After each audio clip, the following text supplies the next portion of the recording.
os meus olhos para ver, eu vejo antes de acontecer. Sim, eu vivo pela fé.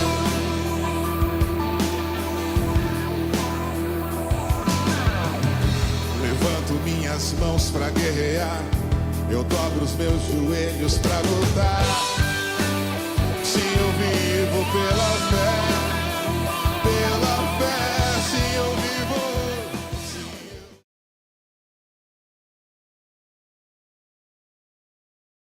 Salmo 73, Salmo 7:3.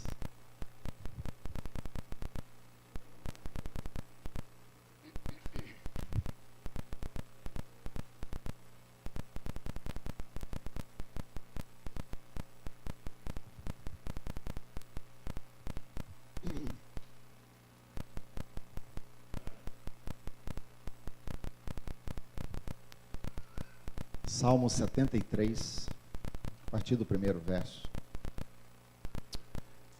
Com efeito, Deus é bom para com Israel, para com os de coração sincero. Quanto a mim, porém, quase me resvalaram os pés. Pouco faltou para que se desviassem os meus passos, pois eu invejava os arrogantes ao ver a prosperidade dos perversos. Para eles não há preocupações, o seu corpo é sadio e nédio, não partilham das canseiras dos mortais, nem são afligidos como os outros homens. Daí a soberba que os cinge como um colar e a violência que os envolve como manto. Os olhos saltam-lhes da gordura, do coração brotam-lhes fantasias, motejam e falam maliciosamente. Da opressão falam com altivez, contra os céus desandam a boca e a sua língua percorre a terra. Por isso, o seu povo se volta para eles e os tem por fonte de que bebe os alargos sorvos. E diz: como Deus sabe, acaso há conhecimento no Altíssimo? Eis que são estes os ímpios, e sempre tranquilos aumentam suas riquezas. Com efeito, inutilmente conservei puro o coração e lavei as mãos da inocência. Pois de contínuo sou afligido e cada manhã castigado. Se eu pensar em falar tais palavras, já aí teria traído a geração dos teus filhos. Em só refletir para compreender isso, achei muito pesada a tarefa para mim, até que entrei no santuário de Deus. E então atinei com o fim deles. Tu certamente os pões em lugares escorregadios e os fazes cair na destruição. Como ficam de súbito assolados, totalmente aniquilados de terror, como ao sonho, quando se acorda, assim, ó Senhor, ao despertares, desprezarás a imagem deles.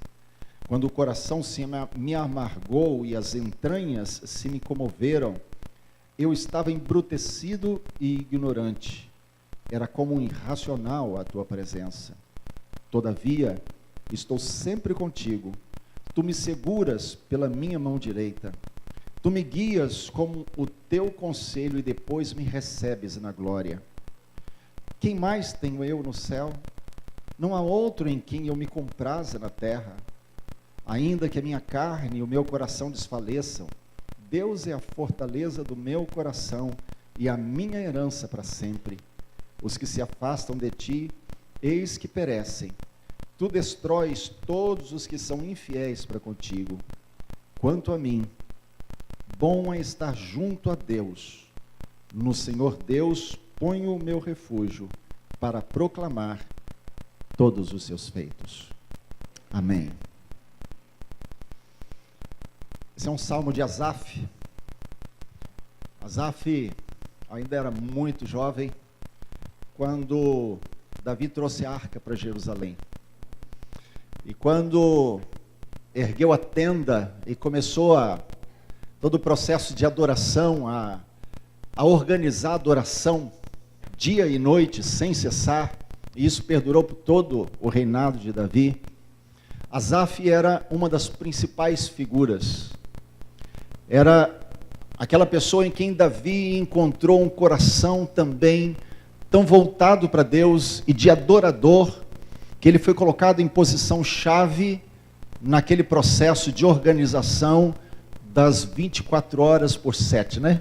24 horas, 7 dias por semana, de adoração diante do Senhor, naquela tenda onde estava a arca do Senhor.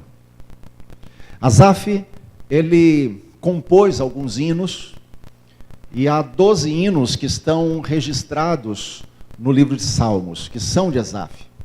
Os seus filhos, e aí você vai encontrar que são salmos dos filhos de Asaf, vocês vão encontrar outros 15 salmos.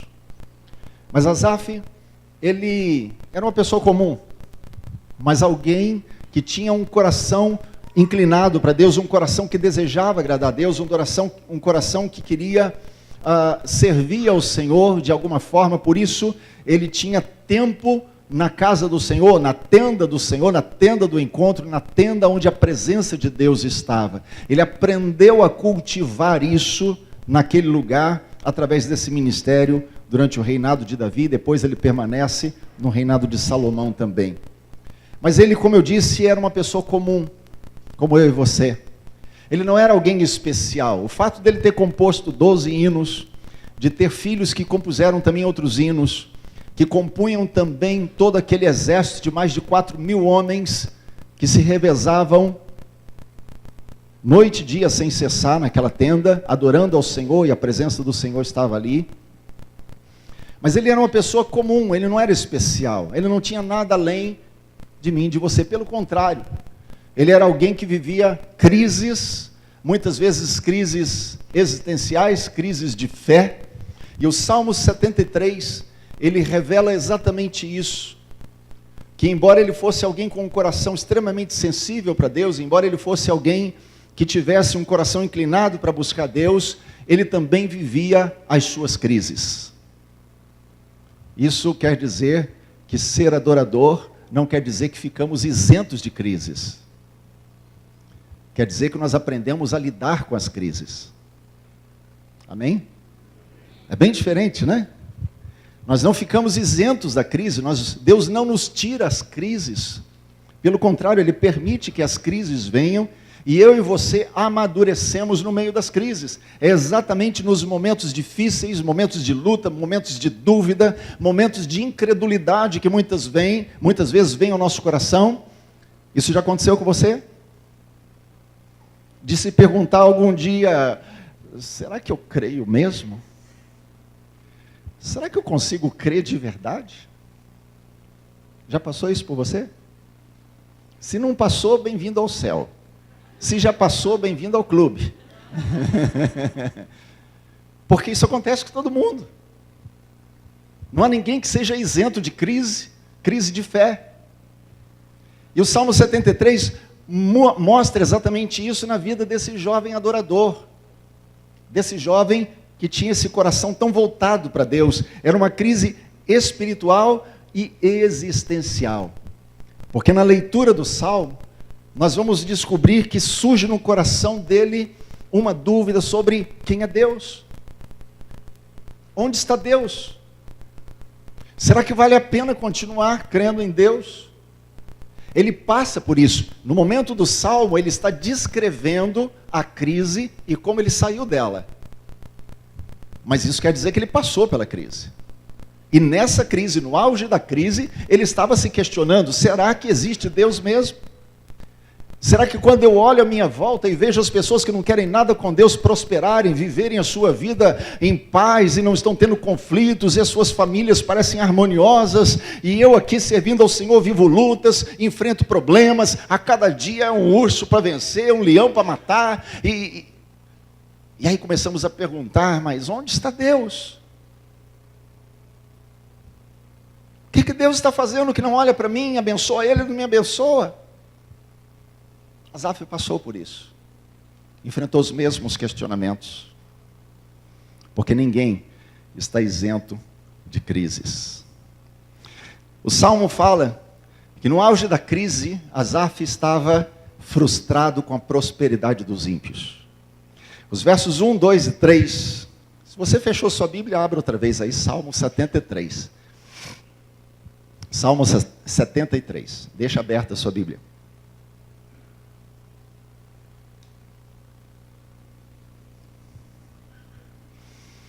Versos 1, 2 e 3, ele diz: com efeito, Deus é bom para com Israel, para com os de coração limpo.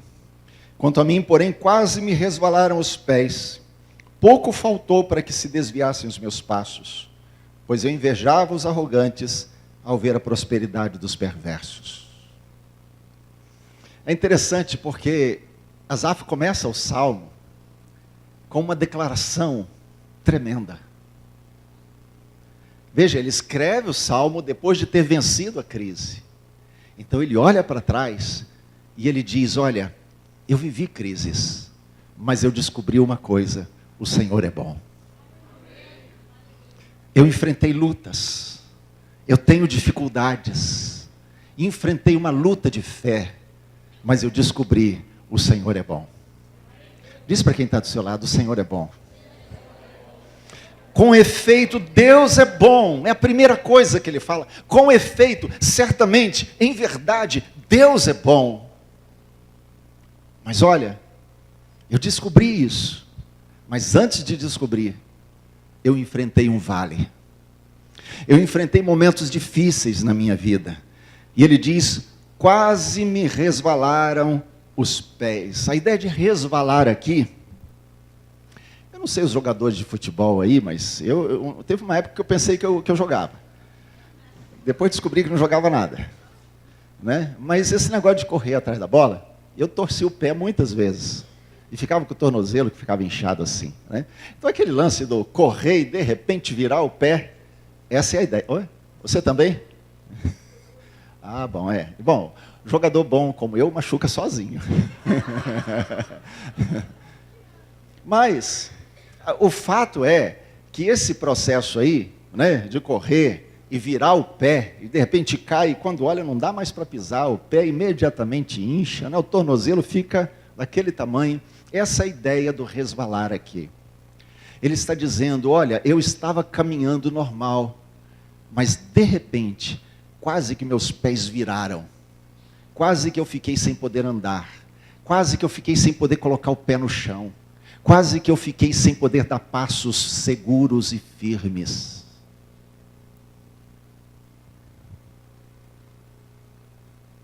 Eu descobri que o Senhor é bom, mas teve um momento que quase meu pé virou. Houve um momento em que quase eu tive que ficar de molho e sofrer as consequências. Pouco faltou para que se desviassem os meus passos, pois eu invejava os arrogantes ao ver a prosperidade dos perversos. Sabe, algo começou a acontecer com Asaf, que é algo que acontece comigo e com você. Ele começou a perder o foco. Ele começou a tirar os olhos do Senhor e começou a olhar à sua volta. Lembra de Pedro? Pedro e os discípulos estavam atravessando o mar da Galileia, e de repente os ventos eram contrários, então havia ondas. Embora seja um rio, né, ele faz um grande lago, ele tem ondas, por isso chamado mar, né, porque é o rio Jordão que desce ali, depois desemboca lá na frente. Mas estava ali um vento forte, esse vento trazia ondas, e isso colocava em risco a embarcação. Jesus tinha ficado lá na margem enquanto eles atravessavam o lago à noite, e de repente eles olham, Jesus vem andando sobre as ondas. E eles ficam com medo. Mas quando Jesus está passando por eles assim, está chegando bem perto, Jesus fala: Pedro, olha, e fala assim: é o mestre. Pedro é fantástico, né? Pedro, ele é fantástico. Eu queria ter essa impulsividade de Pedro, né? Porque eu vou dizer uma coisa, ele errava muito, mas acertava muito também. Então ele olha e fala assim: é o mestre. Senhor, se és tu mesmo, me manda aí ter contigo. Eu não sei se eu teria coragem de fazer isso. O Senhor me faz andar sobre as águas, né? Mas ele faz. Ele olha e diz: Senhor, se és tu mesmo, me faz andar sobre as águas. E Jesus diz apenas uma palavrinha: vem. E Pedro desce do barco e começa a andar sobre as águas. Mas o texto diz que Pedro começou a olhar em volta e ver o vento e sentir a onda, sentir o vento, e ele teve medo, e quando ele fez isso, começou a afundar. Naquele momento ele gritou: Senhor, salva-me. E Jesus, estendendo a mão, pegou, colocou de volta sobre as águas e voltaram juntos para o barco. É isso que acontece com a gente. Começamos a olhar à nossa volta, começamos a olhar as coisas que estão acontecendo, começamos a questionar como Asaf fez, porque olhamos, o mundo está indo de mal a pior, as coisas estão acontecendo numa velocidade tão grande, o mundo está deteriorando, está apodrecendo, me perdoem a palavra, mas o mundo está apodrecendo numa velocidade espantosa. E muitas vezes nós olhamos e nada acontece que possa frear o que está acontecendo lá fora. E começamos a nos questionar porque Deus não faz nada. Começamos a ver os problemas surgirem para nós, muitas vezes em função de muitos problemas, muitos assuntos que são discutidos aí fora, nós não podemos levantar a nossa voz, os irmãos sabem disso. Existe uma ditadura chamada politicamente correto. Se você não falar o que os outros querem ouvir, vão te chamar de radical, vão te chamar de racista, vão te chamar de... o que mais? Homofóbico, vão te chamar de um monte de nome, porque você não pode ter opinião. Porque vivemos essa ditadura. Então olhamos as coisas que prosperam no meio do pecado, no meio do mal, e começamos a nos perguntar, onde está Deus no meio disso? O que Deus está fazendo? Porque Deus não intervém. Olhamos para a nossa cidade e vemos aumentar o pecado, o nível de iniquidade sobe na nossa cidade, e nós começamos a nos perguntar: Deus, por que o Senhor não intervém? É o momento que a gente começa então a tirar o foco de Deus, e os nossos pés começam a virar, e corremos o risco de perder o pé, e não podemos mais andar de forma segura, porque tiramos os olhos do alvo, tiramos os olhos daquele que de fato deveria ser o objeto do nosso olhar. Infelizmente nós vivemos um tempo assim.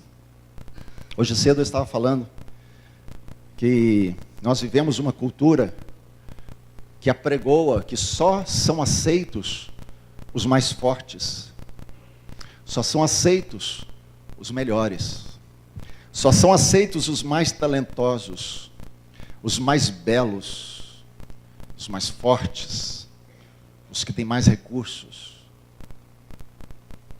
Essa é a cultura do tempo que a gente está vivendo. E de certa forma, é a expectativa que se tem. E nós somos pressionados, vivemos debaixo de uma pressão para corresponder com essa expectativa que o mundo tem de nós. Esquecemos de que a prioridade única da nossa vida precisa ser o que Deus espera de mim. Esquecemos, perdemos de vista que o nosso objetivo maior na vida é agradar o coração do Pai, não é do mundo. Que nós não fomos chamados para viver o padrão da sociedade, o que ela exige de nós, o que ela espera de nós. Fomos chamados para viver uma contracultura, fomos chamados para viver uma cultura diferente, a cultura do céu na terra. Mas por causa da pressão que nós sentimos, muitas vezes nós nos vemos impulsionados a corresponder com essa expectativa do mundo. E então começamos a tirar os olhos de Deus e a criar os nossos altares particulares. O altar da beleza pessoal, não é? Já falamos aqui um tempinho atrás, né? Olha para quem está do seu lado e diga: você é lindo, você é linda.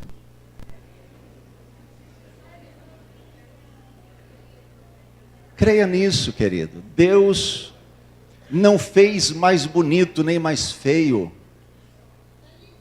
Amém? Obrigado.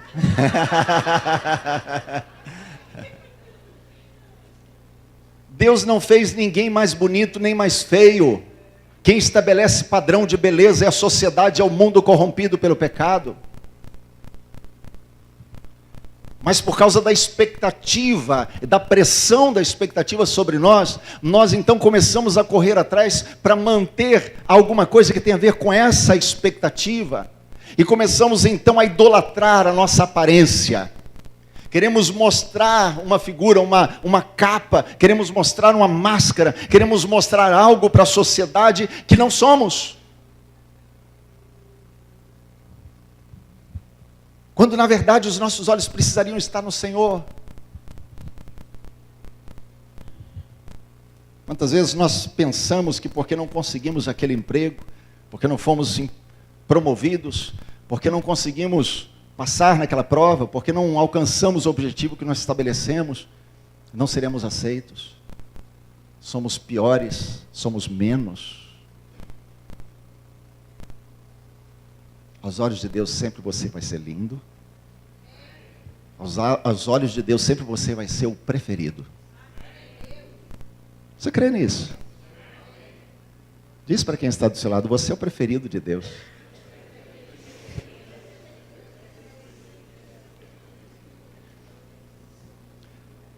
É estranho a gente falar isso, né? O preferido, mas eu e meu irmão do lado, né? Parece egoísmo, né?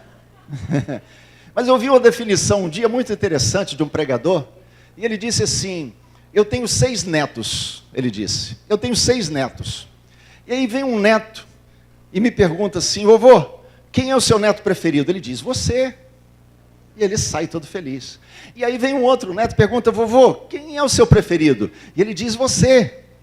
Mas espera aí, qual dos dois? Ele disse, todos. Você é preferido como se você fosse único. Amém? Glória a Deus por isso. Só que a gente vive debaixo dessa pressão, onde o mal é elogiado, onde a corrupção, a gente fala muito de Lava Jato, né? Vê aí as notícias falando de Lava Jato e de prisão de políticos. Queridos, nós ainda não vimos 10% do que acontece por trás dos bastidores da corrupção. Se você acha que está acontecendo muita coisa, se aconteceu o que tem que acontecer, desculpa, mas não sobra ninguém. Porque é um problema sério, que é um problema cultural do nosso país, onde a corrupção é elogiada, onde o jeitinho é considerado vantagem, um predicado, um talento. Se você consegue dar a volta no outro, você é mais esperto. O Rui Barbosa era cristão, foi senador da República, falava de Deus da tribuna do Senado. E há uma frase muito famosa dele que diz assim, de tanto ver triunfar as nulidades, de tanto ver prosperar a desonra, de tanto ver crescer a injustiça, de tanto ver agigantarem-se os poderes nas mãos dos maus, o homem chega a desanimar da virtude, a rir-se da honra, a ter vergonha de ser honesto. Hoje, para você dizer que você é honesto, você precisa pedir licença. Me desculpe, eu sou honesto. Eu não aceito suborno, eu não suborno ninguém. Não é assim? E então a gente começa a olhar para esse padrão de vida da sociedade e começamos a perguntar como Asaf, será que vale a pena manter uma vida de santidade? É isso que acontece com ele, versos 13 até o 17. Olha aí no Salmo 73, na sua Bíblia. Veja como isso acontece. Ele está olhando e sentindo inveja da prosperidade dos ímpios. E então ele diz, verso 13, com efeito, inutilmente conservei puro o coração e lavei as mãos na inocência. Pois de contínuo sou afligido e cada manhã castigado. Se eu pensar em falar tais palavras, já aí teria traído a geração dos teus filhos. Só refletir para compreender isso, achei muito pesada a tarefa para mim. Até que entrei no santuário de Deus e atinei para o fim deles. Veja o que está acontecendo no coração dele. Um adorador. Mas ele começa a desviar o olhar, ao invés de olhar como Pedro num primeiro momento olhava para Jesus, ele começou a desviar os olhos do Senhor, começou a olhar à sua volta, ele começou a admirar o que acontecia com os outros, ele via que ele padecia, ele lutava, ele tinha dificuldades, a cada manhã era uma luta na sua vida, mas de repente ele olhava à sua volta, os ímpios prosperavam, eles tinham paz, tinham os seus problemas resolvidos, e por pouco Asaf não troca o eterno pelo terreno, o espírito pela carne, Deus pelo mundo. Talvez Asaf tenha pensado, de que adiantou lutar contra a ira? Lutar contra a inveja? De que adiantou lutar contra o egoísmo no meu coração? De que adiantou desviar os meus olhos da lascívia, da pornografia? De que adiantou levantar cedo e ir para um lugar secreto? De que adiantou me guardar puro, de ser honesto no mundo desonesto? De que me adiantou agir com justiça e misericórdia num mundo cheio de injustiça e violência? De que adiantou buscar Deus quando nada de ruim acontece com os que não querem nada com Deus? Talvez pensamentos assim tenham passado na sua mente em algum momento. Será que vale a pena tanta luta? Será que vale a pena todos os dias separar aquele tempo? Como a gente viu hoje cedo, mesmo quando não está com vontade, você vai para a presença de Deus, você separa o seu tempo no lugar secreto, você busca Deus e você sabe que você está ali porque Ele é digno, mas se dependesse da tua vontade, você não estaria. Se dependesse da carne, você não ia estar naquele lugar, porque você tem um monte de coisa para fazer. Mas aí você paga o preço, e gasta tempo ali, e lê a Bíblia, e fala com Deus, e derrama o seu coração na presença dEle, e depois olha à sua volta, vê tudo isso acontecendo, e pergunta: Deus, será que vale a pena o que eu estou fazendo? Aonde eu vou chegar? Será que alguma coisa vai mudar na minha vida com isso? Asaf olha para trás e ele começa a perguntar exatamente isso, as mesmas perguntas. De que adiantou manter o meu coração puro? Lavar as minhas mãos na inocência.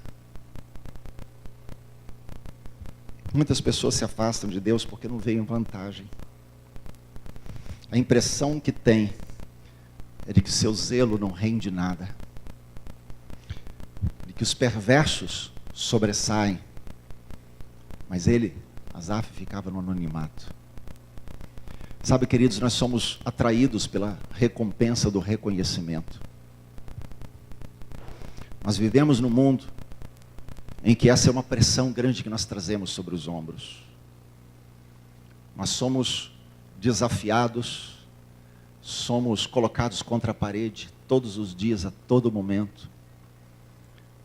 Isso para que a gente mostre para as pessoas, revele para eles coisas que o meu coração, que o nosso coração, na verdade, não está querendo, e a gente sabe que não deveria, mas para agradar o mundo a gente busca luz própria. Queremos ser reconhecidos.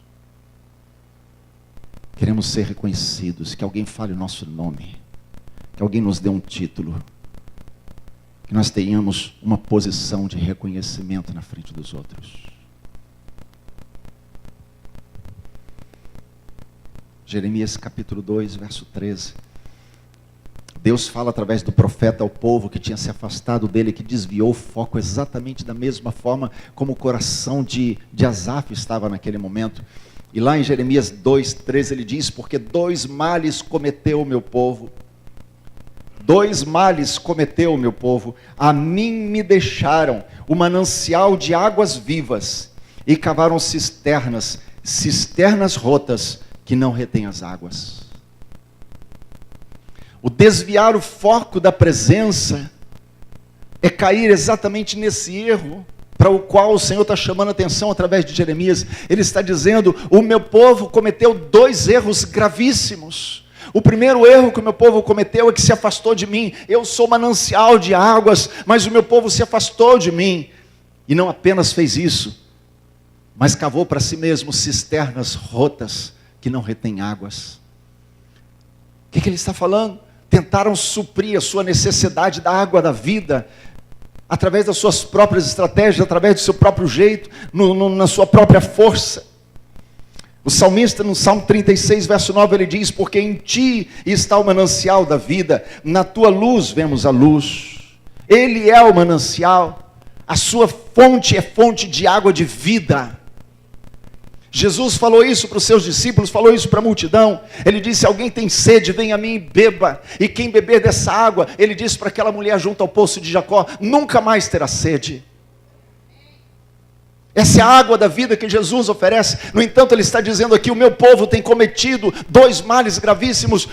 Tem se esquecido de que eu sou a fonte da água da água viva. E ele diz: o segundo erro é porque tem buscado uma água falsa, na verdade numa cisterna que não retém água. Estão secos, porque desviaram o foco da verdadeira fonte.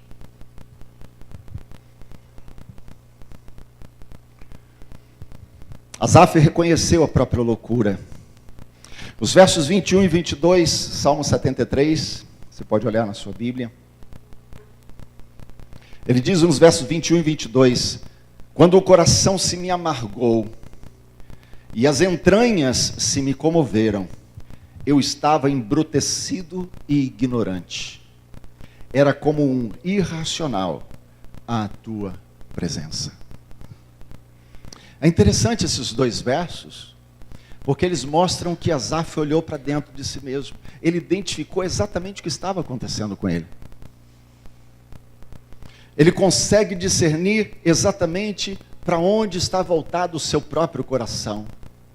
Então, quando ele olha para trás e ele vai escrever esse salmo, ele diz: eu vi o meu coração, e eu vi que ele estava cheio de amarguras, eu vi que o meu coração estava embrutecido, eu vi que o meu coração estava irracional.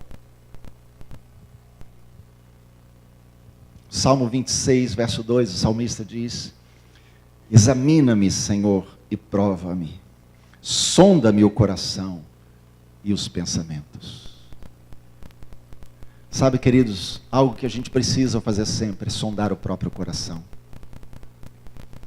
É permitir que Deus venha e revolva tudo. A palavra sondar quer dizer revirar.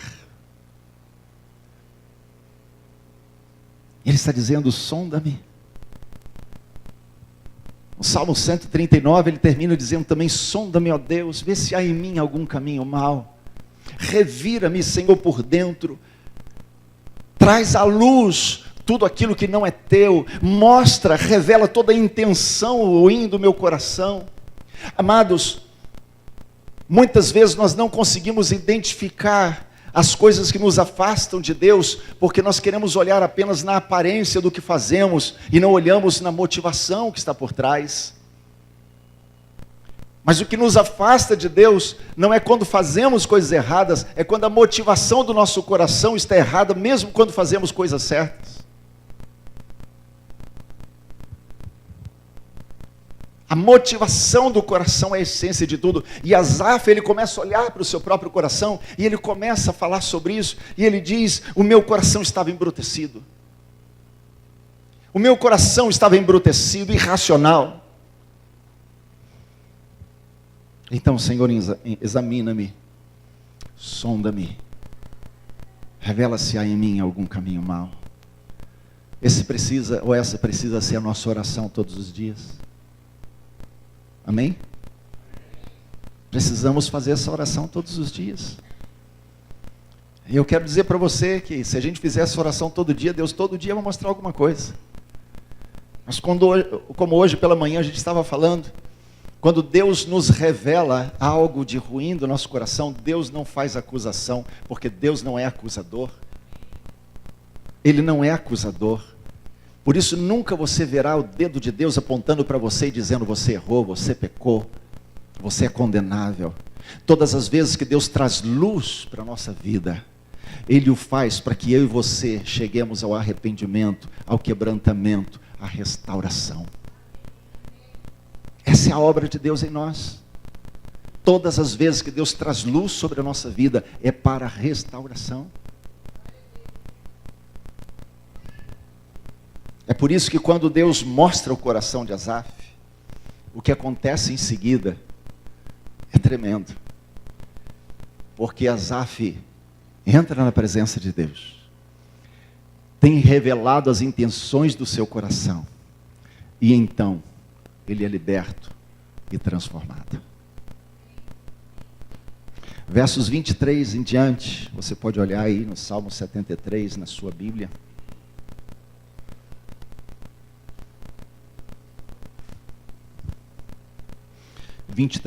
Todavia, estou sempre contigo. Ele está falando com Deus. Tu me seguras pela minha mão direita. Tu me guias com o teu conselho. E depois me recebes na glória. Quem mais tenho eu no céu? Se ele parasse aqui, querido, imagina que Asaf parasse esse salmo aqui. Então a gente ia dizer assim, peraí, tem alguma coisa esquisita, porque ele está falando só de céu, só de depois, mas a sequência do pensamento dele revela o que está acontecendo, a transformação, a libertação, a cura da sua alma no meio daquela crise.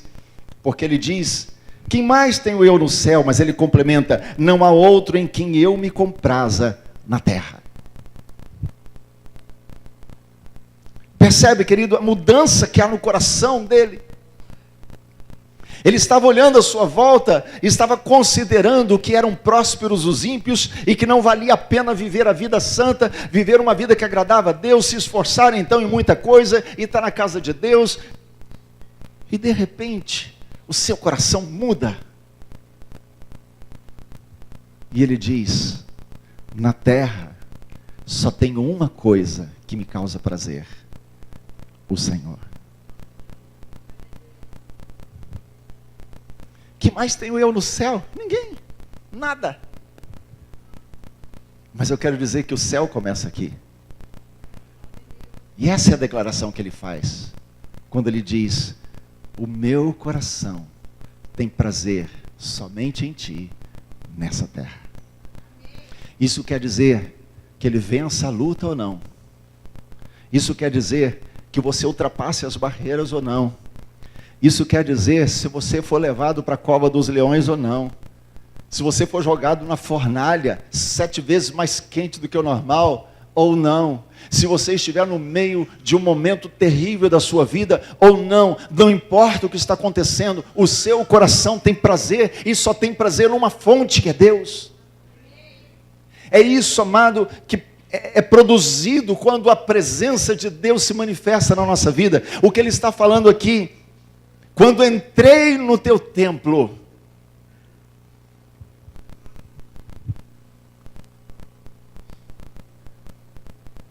ele estava no auge da crise.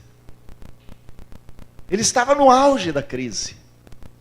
Mas o texto diz, quando eu entrei no teu templo, eu vi o destino deles. E então ele fala aqui, eu descobri que não tenho mais ninguém no céu, e não tenho mais prazer em mais nada, a não ser em ti nessa terra.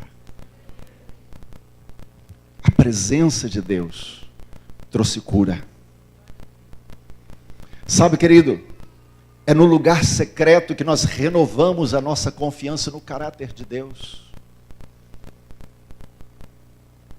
É no lugar secreto que eu e você redescobrimos a bondade de Deus. Redescobrimos que o Senhor é reto, que nele não há sombra de variação. Sabe por que não há sombra de variação? Porque Deus é luz.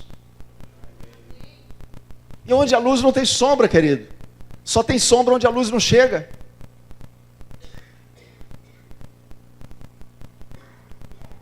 Nele não há sombra de variação. Ele é o mesmo ontem, hoje, eternamente. O seu caráter não muda.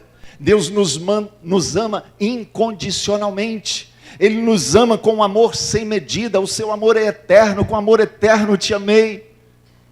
Com misericórdia eu te atraí. Essa é a declaração de amor de Deus para mim e para você. Ele nos amou desde antes de sermos criados. Antes de todas as coisas acontecerem. Ele revelou o seu amor em Cristo Jesus. Porque o Cordeiro foi morto desde a fundação do mundo.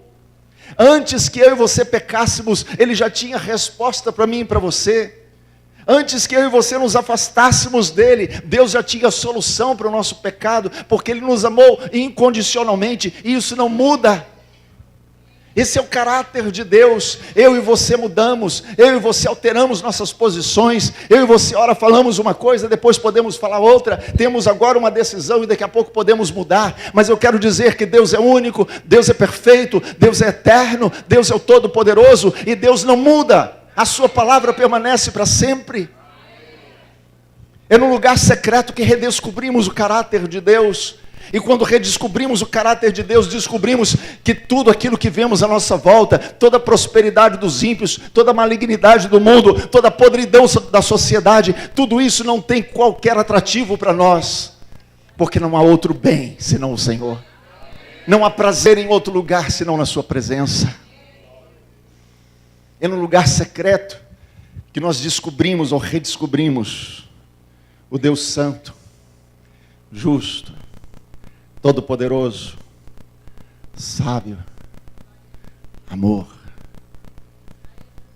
Aprendemos a descansar no Senhor, porque descobrimos que Ele nos ama, e ama de verdade. O Senhor te ama de verdade. Você crê nisso? Diz para quem está do seu lado: o Senhor te ama de verdade.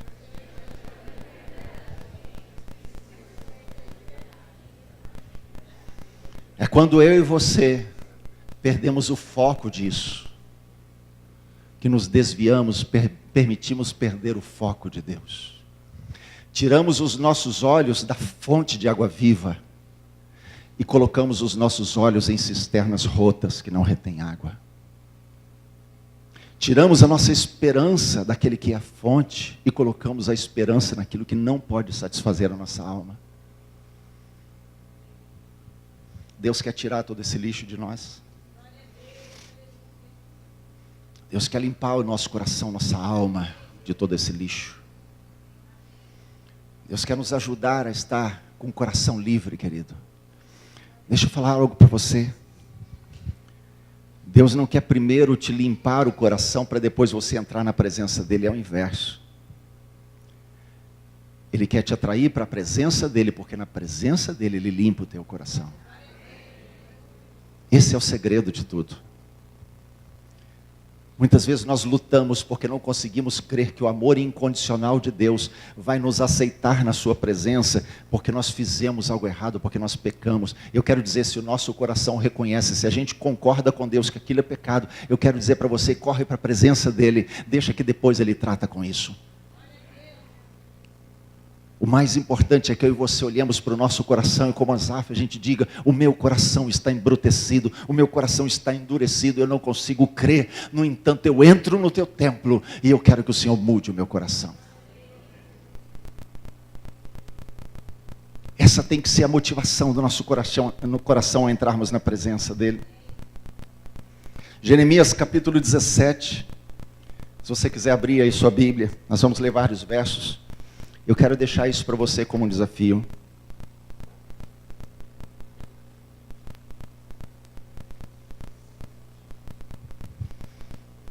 Jeremias capítulo 17. A partir do verso 5 diz assim: assim diz o Senhor: maldito o homem que confia no homem, faz da carne mortal o seu braço e aparta o seu coração do Senhor. Porque será como arbusto solitário no deserto, e não verá quando vier o bem. Antes morará nos lugares secos do deserto, na terra salgada e inabitável. Mas, verso 7, bendito o homem que confia no Senhor, e cuja esperança é o Senhor. Porque ele é como árvore plantada junto às águas, que estende as suas raízes para o ribeiro, e não receia quando vem o calor, mas a sua folha fica verde. E no ano de sequidão não se perturba, nem deixa de dar fruto. Enganoso é o coração, mais do que todas as coisas, desesperadamente corrupto. Quem o conhecerá? Veja, eu quero dar uma parada aqui, daqui a pouco a gente continua, mas eu quero que você preste atenção no que ele está falando aqui. Ele está dizendo: bendito é aquele que confia no Senhor. Ele é como árvore plantada junto a ribeiro de água. Salmo 1 fala isso, né? Lembra? Salmo 1 fala isso. Que aquele que não anda no caminho dos ímpios, não se detém no caminho dos pecadores, não se assenta na roda dos escarnecedores, esse é como árvore plantada junto a ribeiro de águas, que dá o seu fruto na estação própria. É exatamente o que ele está falando aqui. Ele diz que esse que confia no Senhor é como árvore junto às águas, suas raízes vão para o ribeiro, e ele não receia o calor. Suas folhas não vão secar, vão permanecer verdes. E no ano da sequidão, quando para todos é sequidão, ele vai dar fruto. Porque a sequidão, o mundo já vive. Sequidão, os que não conhecem Deus já experimentam. O mundo jaz o maligno. Mas quando eu e você aprendemos a depender do Senhor, então mesmo no ano da sequidão, a nossa vida é uma vida frutífera. Amém. Verso 12. Trono de glória, enaltecido desde o princípio, é o lugar do nosso santuário. Ó Senhor, esperança de Israel, todos aqueles que te deixam serão envergonhados. O nome dos que se apartam de mim será escrito no chão, porque abandonam o Senhor, a fonte das águas vivas. Cura-me, Senhor, e serei curado. Salva-me e serei salvo, porque tu és o meu louvor. Oh, glória. Vê o segredo de Asaf? Do profeta, é o mesmo de Asaf. Ele diz, tu és o meu louvor. Então, enquanto adoro o Senhor, Ele me cura o coração.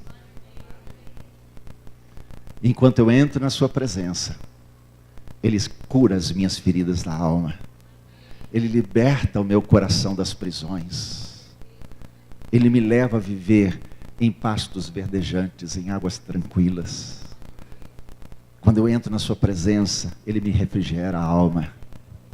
Porque o Senhor é meu pastor. Amém? Eu creio, amado, que Deus tem nos chamado para o lugar secreto. Porque é o lugar da maturidade. O lugar secreto é o lugar da maturidade. Lugar secreto não é para quem é maduro. Não existe pessoa madura. Amém? Vou repetir. Não existe pessoa madura. Nós pensamos que existe pessoa madura porque nós pensamos que maturidade é um estágio, é um ponto. Nós chegamos lá, então agora eu sou maduro. Maturidade é o processo. Quando nós estamos no processo de crescimento, isso é maturidade. Então, um adolescente pode ser mais maduro do que uma pessoa idosa. Amém? Por quê? Porque a maturidade é o processo de crescimento no qual nós nos envolvemos. É isso que acontece no lugar secreto. Não é o lugar para a pessoa que já alcançou, é para a pessoa que descobriu que o seu coração precisa de mudanças. É para a pessoa que descobriu que ainda não chegou naquele ponto, mas que quer crescer, que quer avançar, que quer galgar novos níveis, que quer avançar novos degraus, que quer chegar a pontos mais altos no seu relacionamento com Deus, a mergulhos mais profundos na presença de Deus. Mas tudo começa com os primeiros passos. Uma criança não nasce falando. Ela tem que aprender, vai desenvolver. Uma criança não nasce andando. Ela vai ter que desenvolver, será um processo. Uma criança não nasce sabendo decidir as coisas sérias da vida. Ela vai ter que aprender. No lugar secreto é o lugar da maturidade, porque é o lugar onde nós avançamos passo a passo com Deus, onde a presença vai nos transformando, onde a presença vai tirando a sujeira e o lixo que entope a nossa vida, onde a presença vai atraindo de volta a nossa visão, onde nós vamos ajustando o nosso foco de volta para Deus. E quando isso acontece, quando esse processo acontece, então isso é maturidade. Isso é maturidade. Por isso, o seu tempo no lugar secreto é que vai fortalecer a tua vida. Amém? É no lugar secreto que a tua fé vai ser gerada e fortalecida. É no lugar secreto que Deus vai se revelar para você. É no lugar secreto onde as experiências de revelação do sobrenatural, daquilo que é do mundo espiritual, vão acontecer na sua vida. Porque é no lugar secreto que Deus vai estar ali. É a sua intimidade com Ele. É o seu andar com Ele, o seu conversar com Ele, o seu ler a palavra dEle. É você adorar ao Senhor com palavras, através da própria palavra, através de cânticos. Mas é aquele tempo que você passa com Deus, é o tempo da revelação, em que os olhos do teu entendimento vão se abrir, os olhos do teu coração vão estar escancarados, e você vai começar a enxergar coisas de Deus que você nunca enxergou antes. É o que acontece com Moisés. Moisés tinha uma visão distorcida do que Deus queria fazer na vida dele. Mata o egípcio, obrigado a ficar 40 anos na terra de Midian. Depois de 40 anos, Deus aparece para ele na sarça e diz: Moisés, volta ao Egito, tira o meu povo de lá, traz o povo para o deserto para que me adore aqui nesse monte.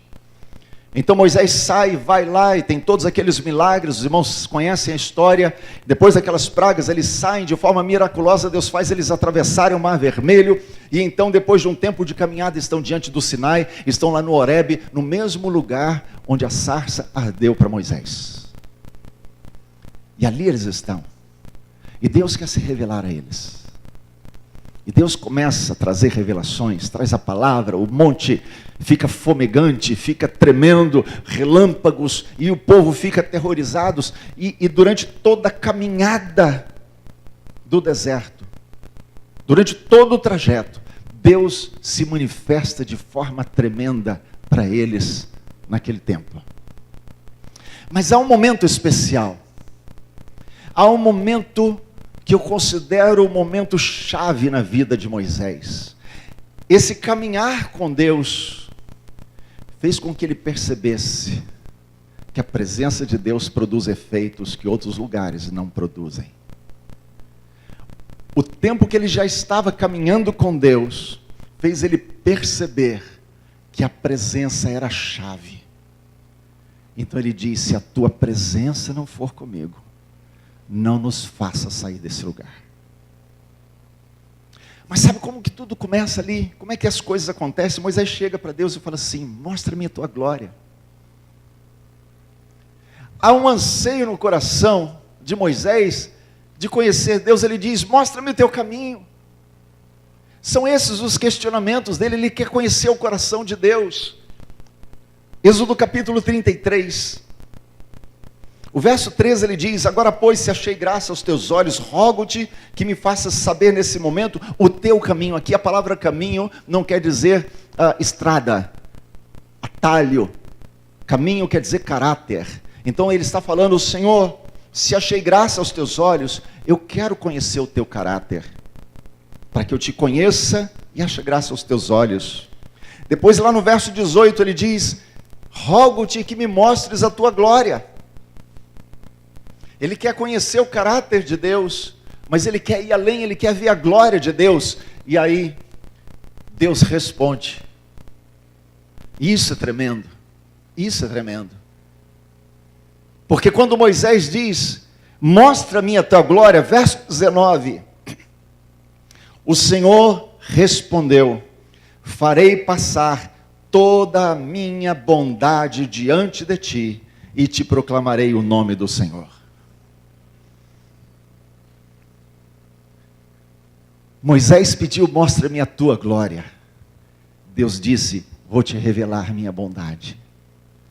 E o que acontece com Moisés, aconteceu com Asaf. Com efeito, o Senhor é bom.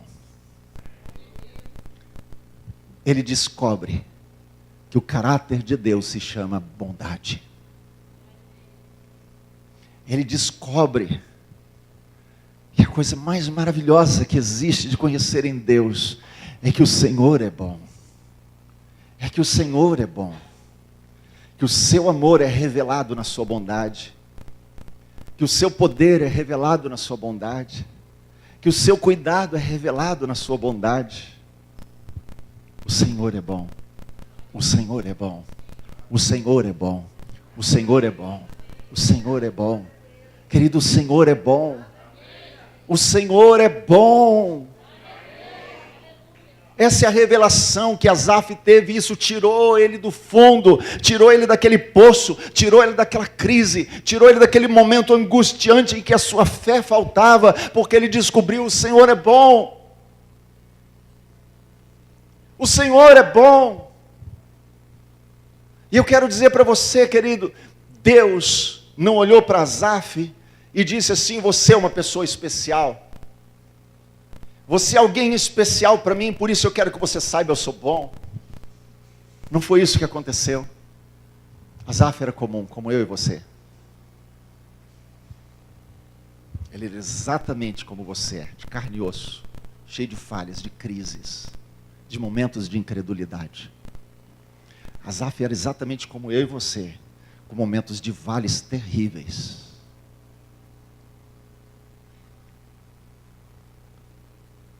Deus revela a sua bondade para esses.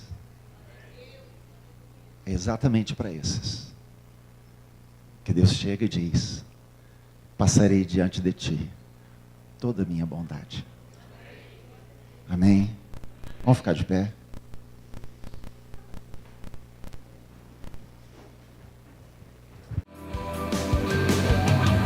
Eu fecho os meus olhos para ver, eu vejo antes de acontecer. Sim, eu vivo pela fé.